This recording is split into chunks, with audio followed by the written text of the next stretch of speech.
Hey, architecture firm owners and emerging leaders. Get ready for unparalleled insight into the development of a world-class architecture firm and a worldwide organization driving the digital transformation of the design and construction industry. With Build Smart, the podcast that's changing how our profession operates. We share the incredible stories behind innovation in the building industry with my friend and co-host, Patrick McLamey, FAIA, former CEO of the international architecture firm, HOK. You know, Yamasaki's office or firm lasted during his lifetime. And when he passed away, I think that was the end of the Yamasaki office. Helmut did not want that. He wanted a firm that would live out and grow beyond the founders.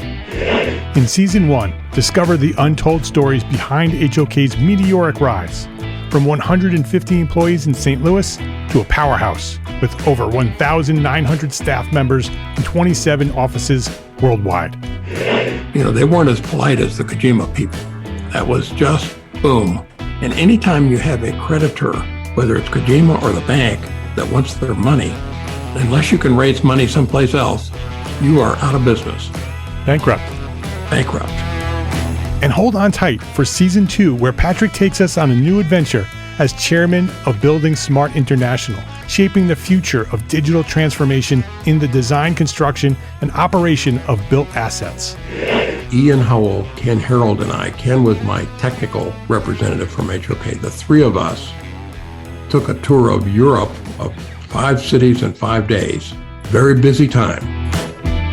Simply follow the link in the show notes to subscribe to Build Smart now and uncover lessons that will transform you and your architecture firm.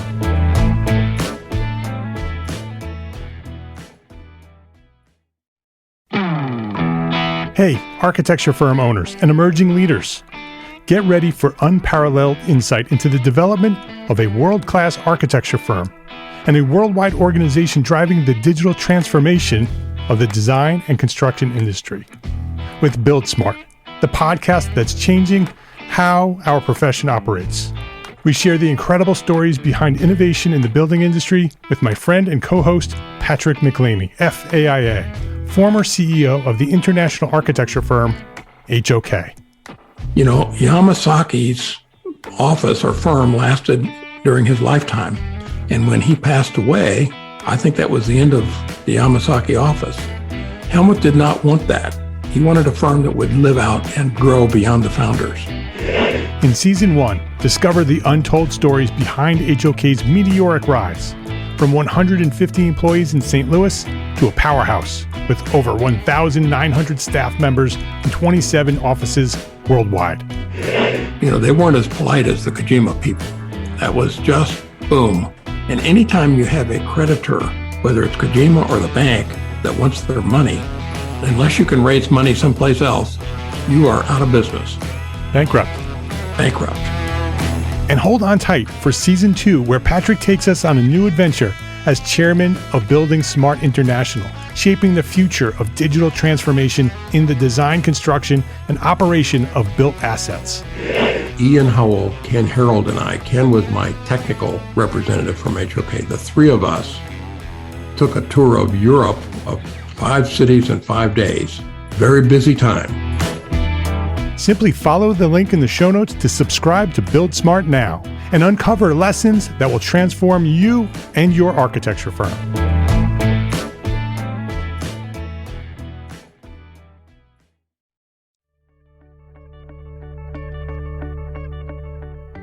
Welcome back to Entrepreneur Architect.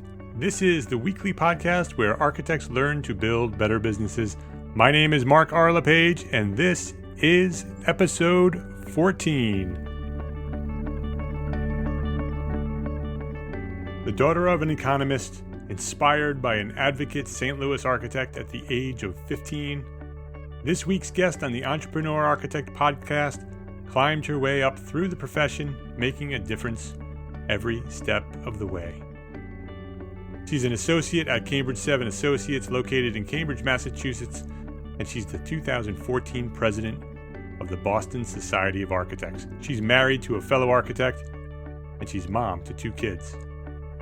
Today on the podcast, I am honored to have had a wonderful conversation with a very inspiring woman architect Emily Grandstaff-Rice. We talked about her journey to become an architect, the many influences on her career, her thoughts about young architects entering the profession today, and where she thinks the profession may be 20 years from now. I hope you enjoyed this episode. I certainly did. I really think that Emily and I may be kindred spirits. So secure your earbuds. You're not going to want to miss this one. Here's the interview. Emily Grandstaff-Rice, welcome to the Entrepreneur Architect Podcast. I'm thrilled to be here. Thank you so much. It's great to speak with you today. I start every podcast so far with getting the background of my guest so we can kind of understand where you've come from and to tell us a little bit about the story of your journey to arrive to where you are today. So can you do that? I would be happy to. So I grew up in St. Louis, Missouri, which was a wonderful place to grow up. My parents are not from St. Louis. So there's an interesting existence when your parents aren't from a place, but you become a native of that place. And as a result, I've gone on to live in New York and Boston, but I always consider St. Louis home. And my 7-year-old son likes to really rub that in after the Red Sox won the World Series this year. But that's a slight segue. So I grew up in St. Louis, Missouri, and I had really wonderful educational opportunities. And one of that was to grow and develop at John Burroughs School, which is a high school in St. Louis. And there was an architect, Eugene Mackey, who every year would spend a day with art students who were interested in architecture. And we would literally get a bus and drive all over the city sketching and asking questions and looking at things. And this got me thinking about this profession. The next step was the summer before my senior year, my father actually asked if I would be interested in doing a pre-college program. And I ended up going to Carnegie Mellon for 6 weeks. And I really struggled between studying art for 6 weeks or architecture. And I ended up choosing architecture, and I'm really glad that I did, because once I had that experience of being in an architecture school, thinking about the environment and more importantly, how I could have a positive impact in that, I was hooked. And so I went into my senior year knowing what I was going to study, which was kind of a little struggle with the guidance counselors, but that was a long time ago. So a little more background. So my father is an economist, and he taught me very early on that things can be analyzed through spreadsheets. So I was doing data entry from a very early age sometimes. So the way we picked where we were going to go is that all of the factors from the Princeton Review were entered into a spreadsheet and given weighted importance. And it turned out that he had gone to Union College, so he encouraged me to apply to RPI, which is Rensselaer Polytechnic Institute. That's where Anne-Marie went, my wife. Oh, fantastic. Yeah. So I always have to sort of explain it, because in the Midwest, very few people are familiar with it. In the Northeast, it's a different story. Yeah. So I went to this, I applied to this school that nobody had heard of in my geographic sphere, and they ended up giving me a great offer. And of course, financial was a very heavily weighted feature in my dad's spreadsheet. And I went to RPI, and I had a good experience. I won't say it was a smooth experience, but anyone who goes to architecture school and has a smooth experience is probably not in the right place. I mean, it's designed to challenge you and it develop and expand your concept of how you think about things, but more importantly, how you think about the built environment. And I had some fantastic opportunities, and I am the architect I am today because of that experience. I, at the time, was dating another architect. I am now married to him. And he's from the Northeast, and we had a 5-year plan to move to Boston. I wonder how that's going now that I'm on year 14. I worked for an amazing designer, Adolfo Perez, who's in Newton. We did high-end residential, and I learned a lot from Adolfo, but ultimately it was a small office, so I needed something bigger. And by bigger, I didn't mean sort of scope, but more just people. And I sent out lots and lots of things and landed at Cambridge 7. And I've been here 11 years next week. So it's been an interesting journey. And so when people ask me, why do I work at Cambridge 7? It's because I get to work on projects that I would never get to work on anywhere else. When I was hired in 2003, I started on the Charles Street Jail Hotel conversion into the Liberty Hotel. Oh, wow. When can you say that you were working on a county jail to hotel conversion? Yeah. And it was just bizarre and amazing and crazy. I mean, the walls are 18 inches thick granite. So talk about, how do you put finishes on the wall? You can't. I mean, it just doesn't exist today. And so, my apologies. That's my office phone. Yeah, no problem. I'll start over again. So it was just one of these opportunities where you got to work on things that you couldn't interrupt elsewhere. I'm sorry, you couldn't listen to me. You couldn't encounter elsewhere. So after that, I've worked on some projects in the Middle East, higher education in Kuwait, and the one project that is probably the most personal to me is the Boston Children's Museum. And I worked on that while I was pregnant with my first child. Wow. And I will never forget the moment where I had to go in, and I was, I had worked on it through design, on the design team, and I was also going to go forward on construction administration. And I had to sit down with the client and the owner's project manager and the construction supervisor and basically tell them all that I was pregnant, and at some point I would have to step away and then eventually come back. And I love the owner's reaction, because I told him, and he turned to me, he goes, "That's great, one more customer." This is the type of client that I want to work with, and I love what I do. I love that it makes a difference. I love that it's wacky. I love that I just have these assignments that when do you have to investigate whether the bird deterrent system will counteract with the snake that happens to be in a discovery room? I mean, just bizarre encounters that make what I do fun. Yeah, I could hear the passion in your voice for what you do. I want to just go back to what you said in the very beginning of your story, with the architect Eugene Mackey in St. Louis. Yeah. And the influence he had on you. At what age was that when you first discovered that?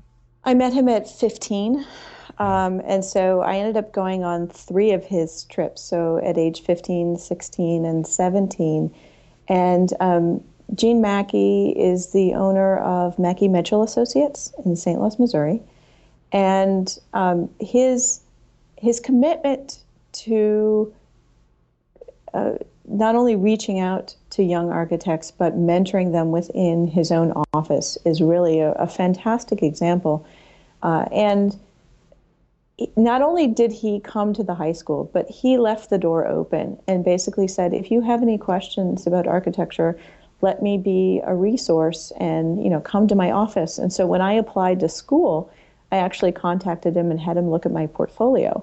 And he showed me around the office. And I even went back to check in, really, after my second year at RPI, And so he was always willing to take an appointment with me and talk. And one of my favorite moments was in 2008 when the Boston Convention was here, or sorry, the AIA convention was here in Boston. I had helped the Chancellor of Fellows, Carol Oshofsky, do a legacy project for the College of Fellows, where we had gone out and instead of spending money for centerpieces at the large Fellows dinner, we spent that money towards having K through 12 workshops and teaching kids, or not necessarily teaching them, but really having them do a project exploring if they could build some type of civic architecture in Boston, what would it look like? And having that discussion. And so the money went towards materials, and then their creations were then displayed as the centerpieces for the 88 tables that were at this very large dinner. Yeah. And Carol had invited me to the dinner because of my involvement with the centerpieces. And it was the same night that Eugene Mackey was being honored for commitment to the profession and his sketches by the fellows. And so we had this great moment where, years after I had met him as a teenager, I then got to meet him as a professional colleague. And that was very rewarding for me. Yeah. And there have been other architects who have opened their doors to me and been able to show me around their office or just have a conversation. And I love that this profession is about connection. And because it's based on the apprenticeship model, we all know what it was like to have a mentor. The Young Architects Forum had a chat yesterday, and one of the tweet chat yesterday, and one of the questions was, how important do you think mentoring is? And unfortunately, I sort of sent back a very quick, sarcastic response, and I said, what kind of question is that? We all have mentors. Architecture cannot be taught in a book. Right. It's not a self-study profession. You have to interact with others. Even if it's not under the direct supervision of an architect, you have clients, you have stakeholders, you have community, you have people. It's a team sport. So I in turn have just met a lot of people calling me up and asking if we can meet for coffee or other stuff like that. And it's a people-oriented profession. Yeah, and I like that. I love that story, and our profession obviously is going through a pretty dramatic transition right now. We're trying to figure out who we are and where we're going and what we stand for as a profession, and whether we'll even be here in 25, 30 years. My feeling is that things like Gene Mackey and the things that you've done with the kids, with those centerpieces, those actions are the actions that are going to save the profession of architecture and allow it to grow into something that's more, influential in our society beyond what it really is today. Because we need to have the general public, the everyday person, understand what we do and the importance of architecture. And those small things. I mean, just imagine how many people Gene Mackey has influenced, and not just to become architects, but just general public respecting architecture and understanding the importance of it.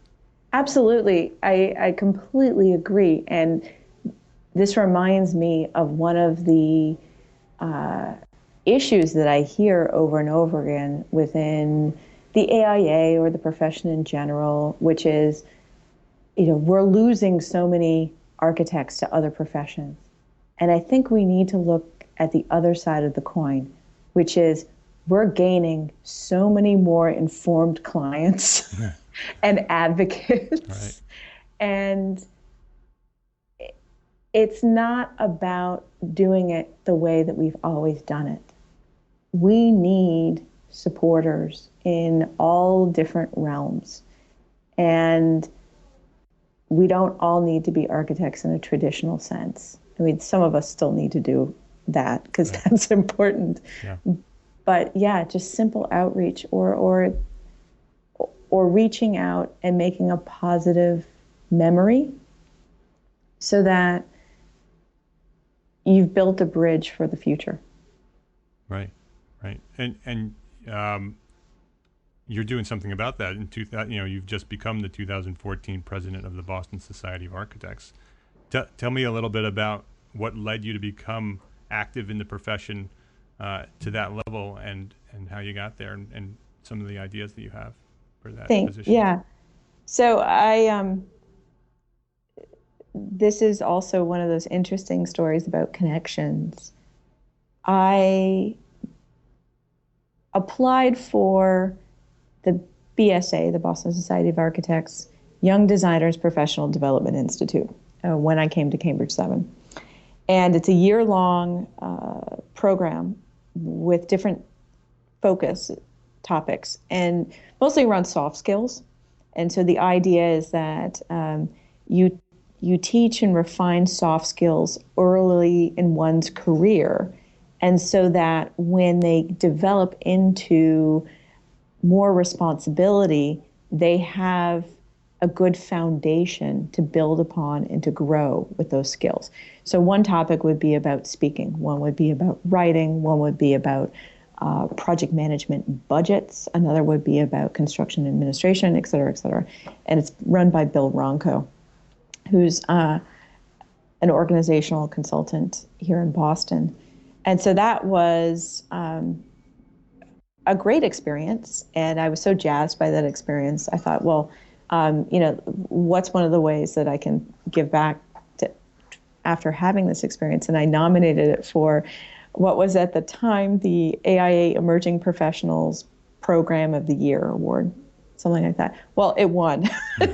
And the brilliance of the BSA at the time was saying, okay, she took this initiative and she did this. Let's send her to the convention in Chicago to get the award.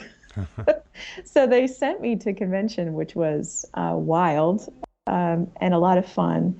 And that is a case of sort of building on one's intrinsic motivation and enthusiasm and making space for them to have opportunities more opportunities within that organization. And I then decided that I would like to get more involved in the Young Architects at the BSA, and which led to getting on the membership committee. And another example of recognizing interest and supporting that is one of my current and former and future and all of the above mentors, which is Peter Kuttner here at Cambridge 7. And Cambridge 7 is about a 50-person firm, but we have had 3 BSA past presidents. And one day Peter Kuttner sat me down and said, oh, okay, I know that you have interest in the BSA, and I think that you would be a good president one day. So I just want to give you the history of the BSA and help you track a way to perhaps seek this if you want it. And he says, Terry Rankin was president in 78. Chuck Redmond was president in 88. I was president in 98. And he goes, unfortunately, we dropped the ball in 08. So catch up. Catch up. And so he said, well, I think we should think about, you developing into this role in 2018. And I was kind of taken aback because it wasn't something that I had thought about actively. But we talked about it, and not that it was predetermined by any means. No. Right. But it was one of those moments of somebody seeing something in me that I hadn't seen yet. Yeah. And this was around 2008, and so I think that might have been part of it as well. So he sort of said, these are ways that you can get involved in the BSA and think about running for the board and all this other stuff. And so I was so jazzed by this that I considered running for the board, and I got in on my first election. So I started on the BSA board in 2009, and then after 2 years, I ran for another term. So that got me to 2011, 2012, and I sort of said, I serve a unique demographic on the BSA board because there aren't that many people under 40 on the board, and I felt like I had a responsibility to continue that representation. We talk a lot about the demographic cliff, that there aren't as many Generation X and Y architects as there are baby boomer architects. And that for us to be sustainable as an organization, we need to expand our idea of what a member is. There will not be a one-for-one as architect licensed members in 20 years. It's just not going to happen. The numbers aren't there. You look at the number of baby boomers retiring, you look at the number of licensed architects coming up in age. And I've been talking about this for a lot of years on the BSA board. I felt that it was important to continue that conversation. But also personally, I have 2 kids, and I want to be a model for others to be involved in the BSA, even with young children, because I think that it is possible, and I'm not saying that it's right for everybody, but I don't want anyone to say, I can't do it because I have these other responsibilities, Right. because they're mutually exclusive. That's not the case. And if anything, it's more of a, I can do it.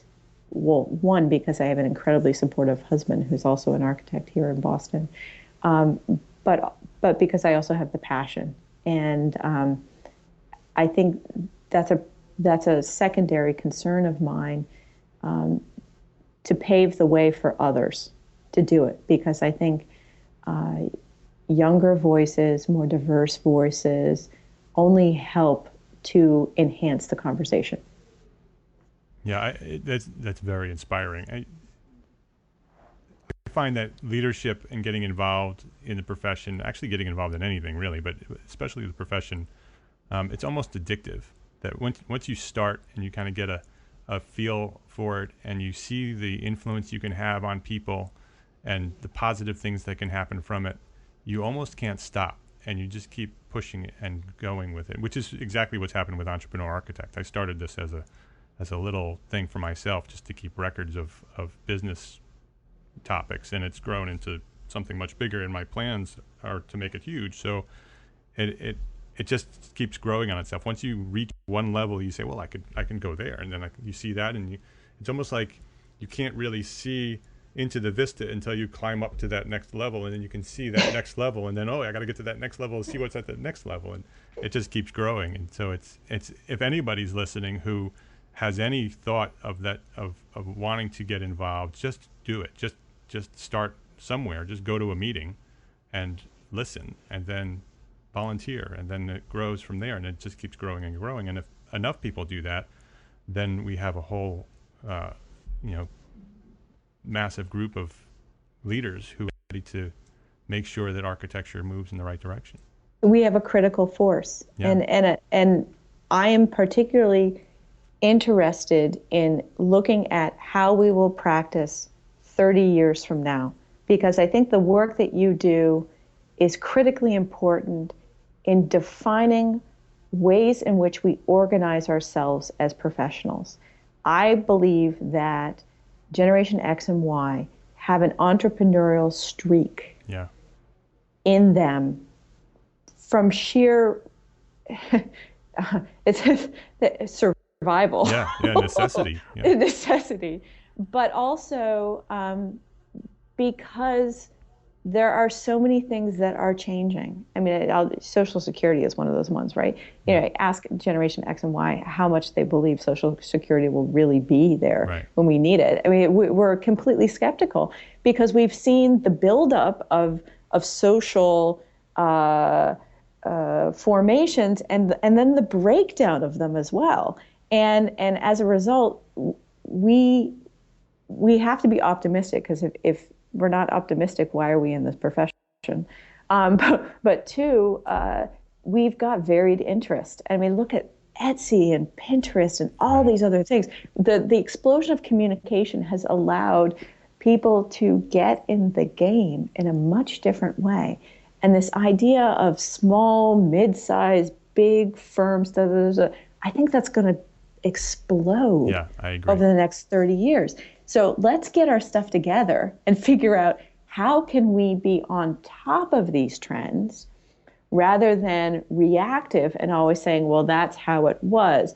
And we need to look at this in terms of legal agreements and copyright. We need to look at it in terms of technology. And sometimes technology planning is just visioning, right? Because you really can't plan for the next big thing. We need to look at it in terms of relationships with our consultants, our stakeholders, et cetera, but also how architects organize themselves. You know, what does the firm of the future look like? Yeah. And it's so easy to communicate with someone across the globe in different time zones. Will we be collaborating? Oh, we are collaborating with them now, but how will that take shape in the future? And I joke at BSA board meetings when we have sort of this critical future visioning things going on, like, you know, should we sign this lease for 20 years or 30 years or da-da-da-da. Right. And I look around the table, and they're kind of getting sick of me making this joke. I look around the table and I go, I'm the only one who's still going to be here in 30 years. Right. So you're the only one that should really have a say in any of that. Well, no, I'm not necessarily. No, I'm joking. Yeah. But you know, I do drive it home that this is incredibly personal to me, because I am working towards ensuring that I have a profession to be in. Yeah.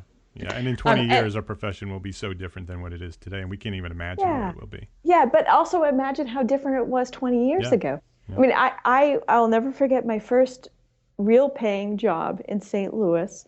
I worked for Tom Schweddy and Adrian Lucchini. And Adrian Lucchini sat me down. He's a professor at Washington University. He sat me down with the Ching book and said, you need to learn how to write. And that was one of my assignments, is that I had to learn how to letter. I consider myself incredibly important because I was at this bridge moment in time where when I entered, people were still doing a lot of stuff by hand or very archaic CAD. And now look at it today, and I consider it a privilege, because I think we as advocates can help to make that transition, greater and with more impact. Yeah. You know, I love that you brought up, you know, what the profession would look like in 20, 30 years, because that's what was one of my questions. So we've covered that. We're definitely on the same page from what we're doing and where we want to go. With your announcement, with you becoming the president, the reason I reached out to you, because I saw on Twitter your campaign, Architecture Does Matter. Could you talk about that a little bit? What inspired that, and what's your ultimate goal for that? Yeah, well, I was flying home to St. Louis in early November for a family event, and as you know, the TSA has recently changed the whole thing about electronic devices on planes. But somehow that memo didn't get to Southwest Airlines. So I was really frustrated at like 6 or 7 in the morning because I just wanted to read a book on my Kindle. And they weren't going to let me do that until we hit 10,000 feet. So, you know, I don't know what I was doing. So I pull out the Airplane magazine, and on the cover was Alex Sheen, who has started a nonprofit foundation called Because I Said I Would. And it was a way for him to connect to his father, who had recently passed away due to cancer. And what he wanted to honor about his father was that he valued staying true to your word. And so he was very big on, if you say you do it, you do it. And Alex had started this campaign with business cards, and they literally just said, because I said I would. And I thought, that's a beautifully simple, amazing idea. Yeah. And then I sort of grabbed out my notebook and said, oh, geez, I really need to plan for the BSA annual meeting. And I just thought, what if I did something like that? And I'm fully cognizant that this is a ripoff of Alex's initiative, and I give him complete credit. But one of the things that I did was I then printed up business cards that said,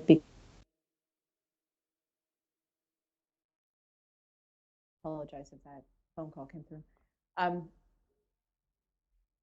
I thought that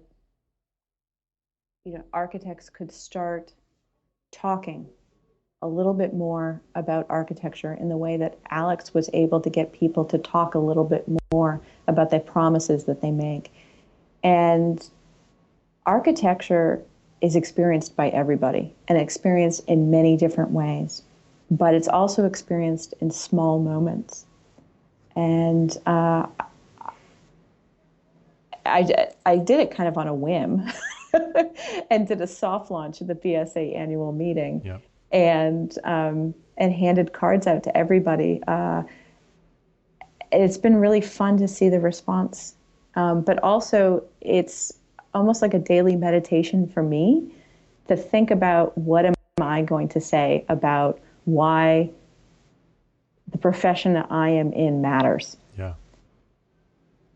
And I try and save my comment to something that happens to me daily. Like, I don't plan them out, which is good and bad. Right? But it's been a way for me to notice the small things that I didn't notice before, and I'm handing them out to anybody I encounter in the profession. I'm currently carrying this 500 count box in my bag. And I sent you some this week. I did, yep. And I actually posted some, one last night and went out again this morning. Excellent. Yeah, no, it's really to create that moment where someone is expressing the importance and the passion about architecture. And I love the idea. And I don't know what it will be, but for me personally, it's a reminder for me every day to step back and reflect on, why does architecture matter? Not just to me, but for the bigger picture. So, do you I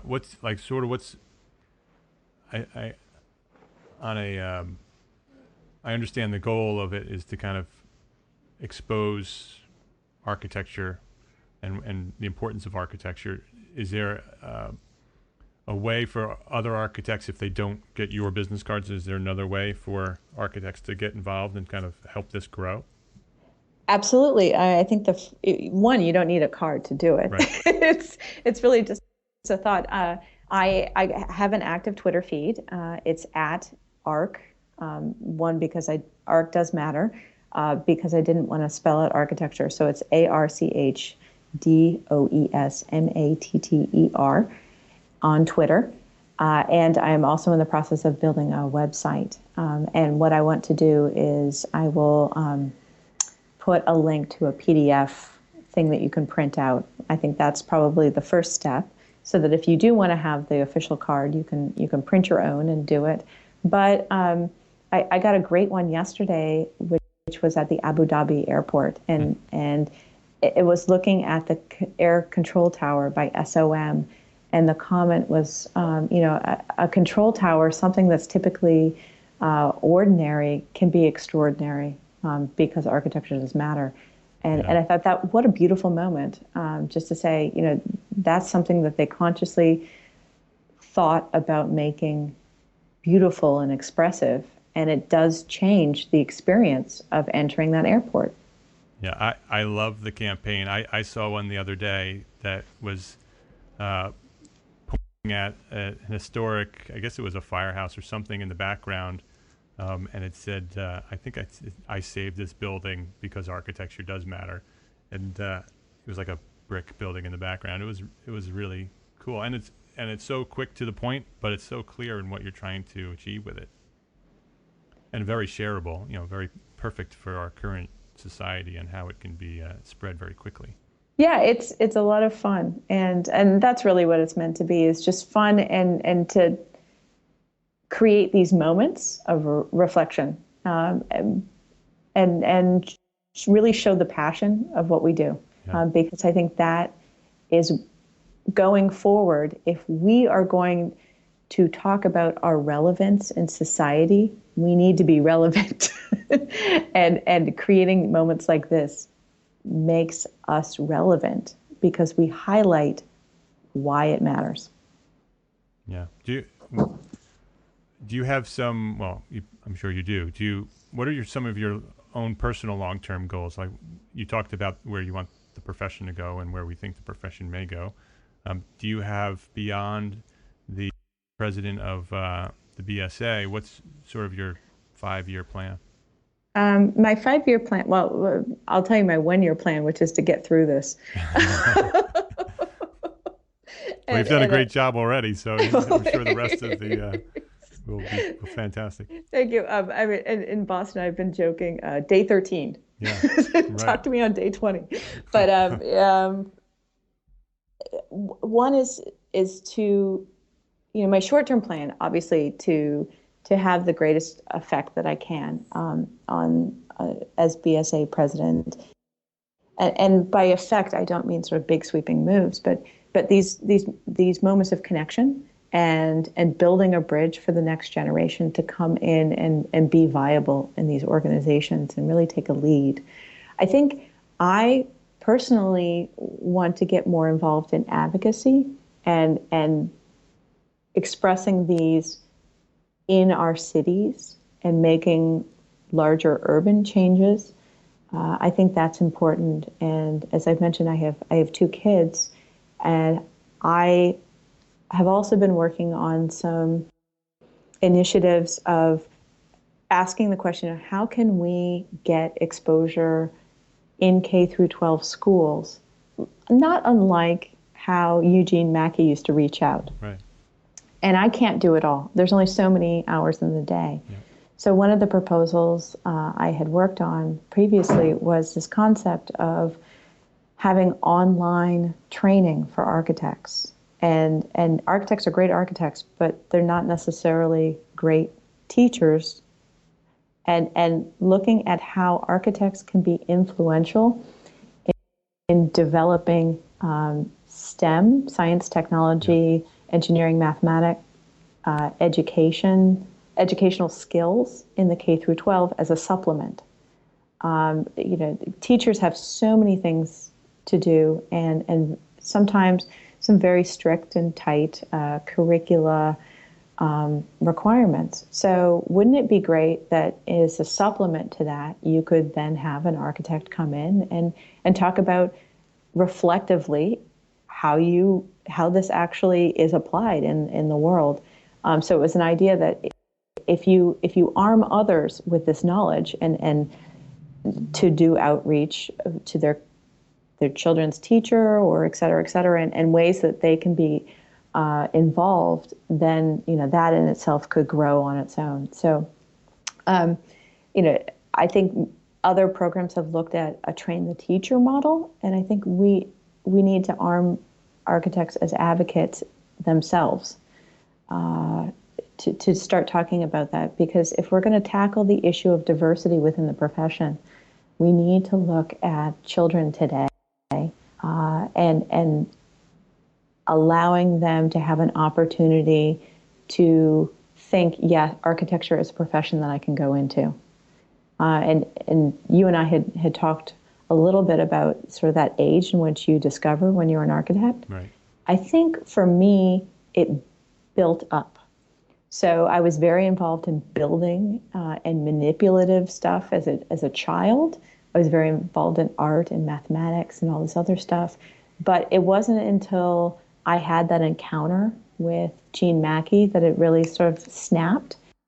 I said, yeah, that's what I could do, right? So I think there were many small moves, but that was the spark that really got the concept in my mind that I could do this as a profession. And if kids don't choose it, then they'll be great clients. Right.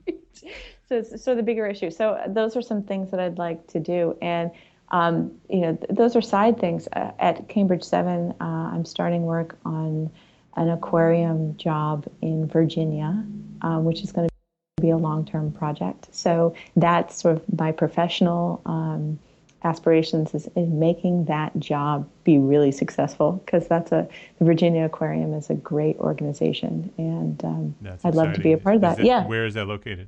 Virginia Beach. Nice. Yeah, not a bad place to go on a snowy day like this in Boston. I love the aquariums that your firm has designed in the past, so I'm excited to see yours. Thank you. Yeah, my poor kids, every vacation we take it involves a trip to an aquarium. Yeah. But of being a child of an architect, especially the architect couple, I can relate to that. Yeah. So it's good. It's good. Great. Thank you very much for speaking with me and taking the time out to be on the podcast today. Oh, this is quite an honor, and I fully support the work that you're doing, and I think it's essential to defining how we want to practice, and more importantly, being successful at it. Yeah, thank you. You know, I one of the things that you talked about your kids, and one of the things that I'm trying to do, and I don't talk about it very much, but when you ask architects whether they want their kids to be architects, I don't think I've met too many who say yes. And I want to change that. I want the architecture profession to be a profession that architects want their kids to become. I think general public people see architects and kind of admire them and respect them, and they all have the fantasy that I always wanted to be an architect, but I did something else instead. I want architects to feel that same way, and I think what you're doing is helping that happen, and inspiring me to continue to do what I'm doing. So thanks for doing that. What a great sentiment. My son said to me last night he wants to be a sculpturist. So I'll now reframe that into we can make him an architect. Yeah, that's what architects are, right? That's exactly right. Excellent. Yeah. Well, is there a specific place that you'd prefer people who are listening to contact you? Is it Twitter, or you have a great website as well, so I encourage people to go there. I'll put the domain on the show notes. But is there a place that you'd like people to reach out to you? Yeah, I will have a contact on architecturedoesmatter.org. But of course, Arch Does Matter as a Twitter handle is probably the best way to get to me. And my own personal one is EGRAIA. Okay, great. Thanks for being here. Thank you so much, Mark. Have a great day. You too. All right, bye.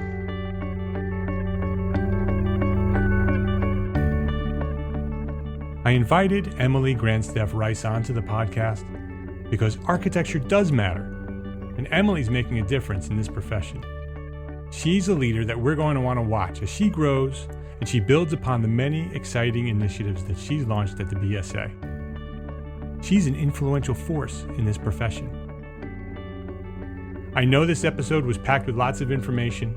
If you've missed anything, you're welcome to go to the show notes at entrearchitect.com/episode 14, and I'll have all the links there for you at entrearchitect.com/episode 14. If you're interested in getting deeper into learning about business success in architecture, and you want to connect and engage with enthusiastic, like-minded entrepreneur architects, then you're going to love Entrepreneur Architect Academy. Entrepreneur Architect Academy is a multi-session online education program designed and built for sole proprietors, small firm architects, and architecture students. We'll get deep into how to launch and run a successful architecture firm, how to integrate your firm with your family, and how to profitably pursue your passion for architecture. Entrepreneur Architect Academy is coming soon. If you're interested, stop what you're doing right now and go sign up for the pre-launch list at entrearchitect.com/courses. Space is limited, and that list will receive first notice when the Academy is launched. There will also be super secret discounted early bird pre-launch pricing offered to members of just that list. So go sign up today at entrearchitect.com/courses. Don't miss out. This program may just change your life. So that's a wrap for episode 14. Tune in again next week for the Entrepreneur Architect podcast. Until then, my name is Mark R. LePage, and I am an entrepreneur architect. Thank you for listening.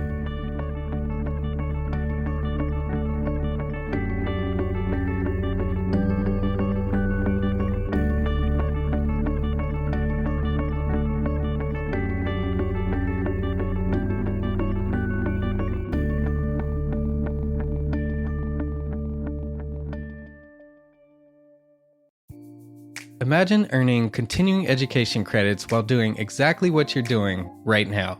Well, you can. Gable Media has revolutionized the way you earn your continuing education credits with a groundbreaking approach. Forget running around town and scouring the internet for credit-worthy courses. Fulfill your CE requirements effortlessly by listening to engaging podcasts just like the one you're listening to now. Our podcasts are designed to educate, entertain, and inspire, all in a user-friendly environment. But wait, there's more. Architects, Gable Media is also approved as an AIA continuing education services provider. Upon completion, we handle everything, from reporting your hours directly to the AIA to storing your certificates in your personal Gable Media profile for your self-reporting needs. So follow the link in the show notes and start earning your credits in the most innovative and entertaining way possible with Gable Media. Attention architects and creative minds.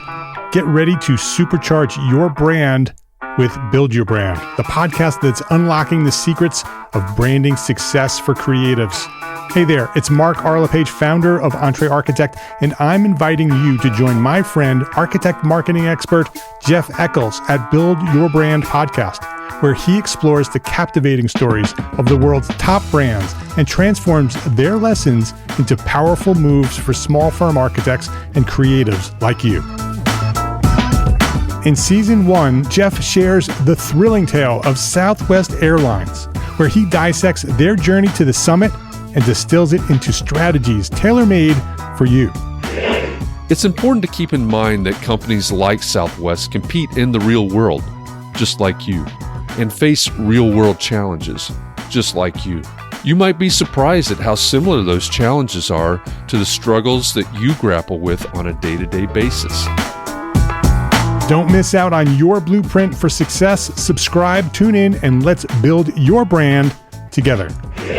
You may have noticed that the very best brands in the world are also known for having somewhat unique corporate cultures. That's often the glue that holds everything together when they encounter those rough spots. We don't do it because it inconveniences the passengers to whom we are primarily dedicated, the short haul, frequent flyer. Follow the link in the show notes to subscribe to Build Your Brand today. Remember, no matter the size, the journey's the same. Your brand's journey to the top starts here.